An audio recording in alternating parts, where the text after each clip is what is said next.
2019, the Vestakte Museum posted an advertisement in local newspapers and on social media, asking for informants who wanted to share untold stories about the Second World War and how these stories have influenced or are still influencing their personal lives to contact us.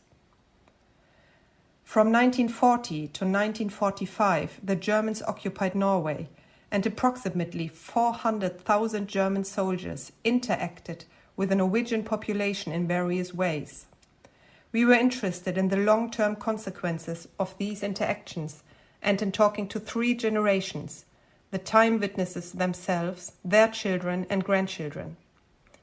21 of the informants allowed us to share their stories anonymously with the public, and 9 resigned after talking to us. Among those 9 were some who expressed that it was, after all, too tough to share such personal aspects of their life, and some did not feel that we really understood what they had been through.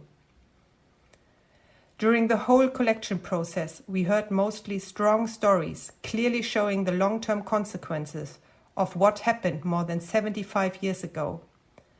Among those was a story of a grandchild who had loved her grandfather, her father's father, very much. When her father became violent, it was the grandfather she ran to, and the grandfather who saved her time and time again. Many years later, after his death, she found out that he had lied to her about central aspects of his past and that he had been in prison for supporting the Germans.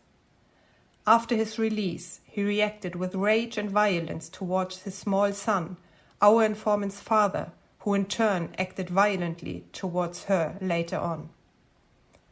Another informant told us about her grandmother's shame, which had been passed on to the following generation, symbolized by an index finger which was continuously pressed deeply into the back of all family members to remind them to stay upright and never show any kind of weakness when interacting with others. Nobody talked about the reason for this. The grandmother's experiences after the Second World War, when she, as a young daughter of a man who had supported the German party, had been excluded from the local society. We also heard the story of the daughter who always felt emotionally distant from her mother. Feelings were never expressed openly. Decades later, she found out that her mother had been married to a German soldier and had never recovered after having to leave him. To secure her own well-being, the mother had to shut out all feelings, which again the daughter could feel.